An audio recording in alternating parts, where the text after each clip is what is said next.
Tax officer denied statement. Vision Press Production News Media.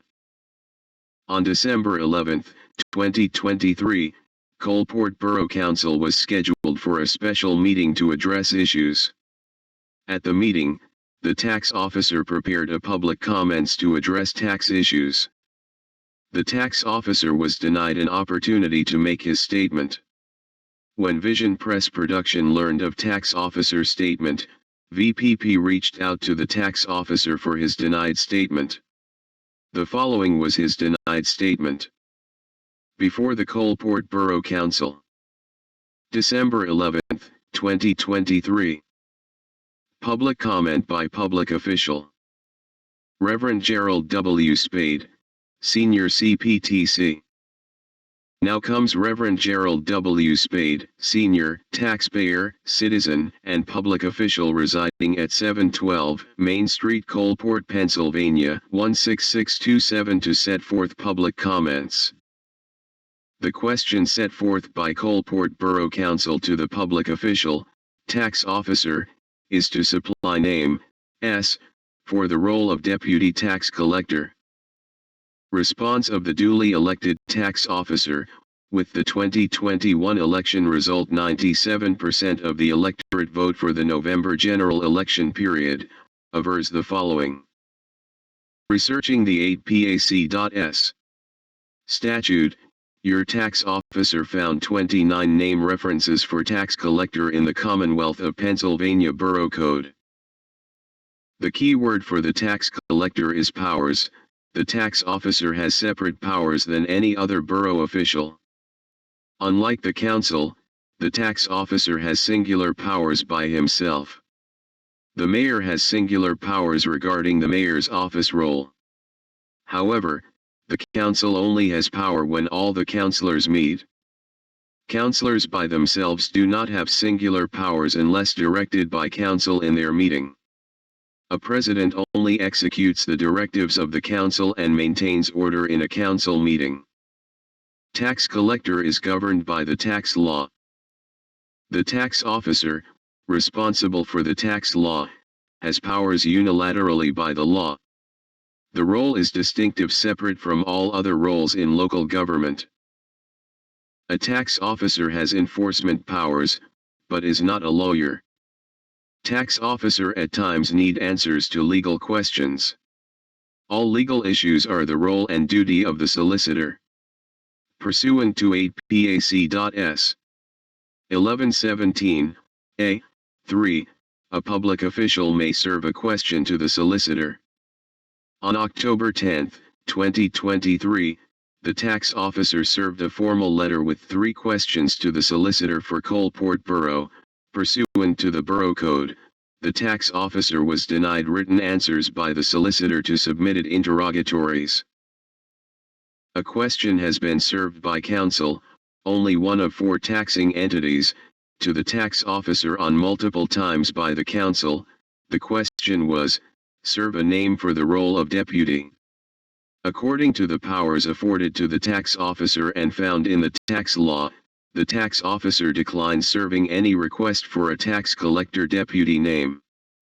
The decision for a tax officer to request a tax collector deputy is the sole responsibility of the duly elected tax officer pursuant to 72 PASTAT 5511.22. The tax officer is not subject to the right to know law, nor is the role of tax collector required to give answers to his reasoning in matters or preferences.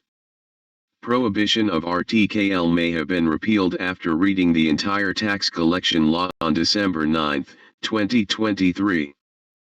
Tax officer is responsible to collect taxes for the county, local, and school and pay over amounts of money collected. For real estate taxes 345 duplicates to the best of his ability. For the local and school for per capita taxes 283 duplicates to the best of his ability. On December 2 and 4, 2023, the tax officer sent 95 envelopes with postage on each envelope, at a cost of 66 cents per stamps, totally $62.70 not counting the cost of envelopes, to all unpaid duplicates in the borough of Coalport. The duplicates demonstrated unpaid taxes for county, local, and school.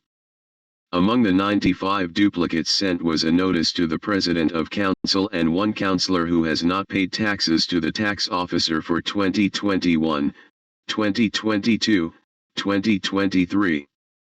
The denial of not paying taxes to the tax officer has caused harm to the tax officer, the theft or the crime of stealing of the commission or financial consideration. These two councillors have denied lawful reimbursement of tax officer expenses. The tax law specifically states, postage, envelopes, paper, and books are to be reimbursed by a warrant. For those who do not know what a warrant is, it is a document issued by a legal or government official. A tax officer is a legal public official of local government.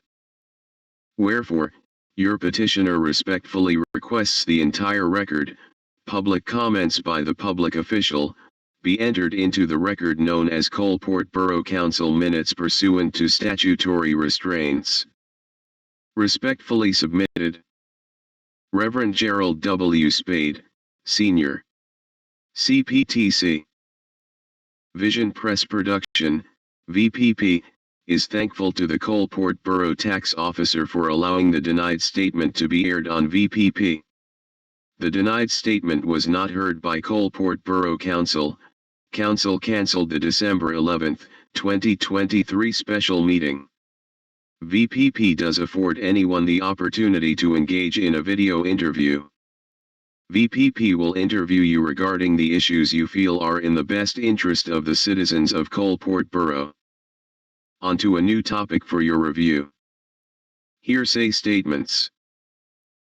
On December 18, 2023, Coalport Borough Council in their special meeting for 2 hours and 22 minutes, councillor and personnel alleged individuals stated facts to the councillors without any foundation or merit of their statement.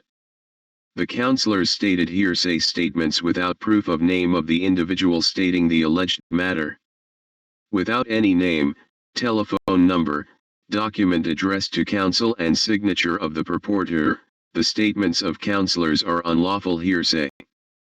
The pseudo-secretary is an abuser of this matter of hearsay. Pursuant to statement mentioned before in the tax officer's public comment, a solicitor when speaking to council, is to make comments in written appearance, so that there is no confusion as to what is lawfully stated. The solicitor is responsible for all legal, according to the Borough Code. One little tidbit, in the December 18 special meeting of Council, Councillor LaDawn Yingling stated that the Reverend Gerald W. Spade, Sr. called councillors monkeys. She had no proof. The fact is Reverend Spade never called councillors monkeys. If you go back in the videos prior to 2021, you will hear the then President Paul Zupich state, paraphrasing, "After I do the work of organization, any monkey could be a councillor." So, Reverend Spade did not call councillors monkeys. To be sure, VPP did quote President Zupich in past commentaries and used the word monkey, but Reverend Spade did not use the word monkey. This is the point of the issue of hearsay statements. In the December 18, 2023 meeting, many hearsay statements were made without any foundation, proof, or evidence to back their statements. The council meeting of the 18th was, most cases, without merit. In most cases it was low-down gossip. In the meeting, the Emeritus President Joseph D. Nevling challenged the pseudo-secretary to produce evidence of her claims against the President. Nevling, she could not give evidence. Is that the reason? President Nevling stated in regard to the pseudo-secretary, "We see your mouth moving, but you say nothing. Hearsay statement should not come from an honorable council, and the President of Council should rule against anyone making statements without proof and evidence of their claim. Furthermore, no one should refer to any person by name making statements without the written consent of that person." How much of Councillor Nardelli's statements are truth? How much of the pseudo-secretary quoting other people is the truth? Hearsay statements are without merit and should be considered as untruth until proper evidence is supplied. Respectfully. Vision Press Production.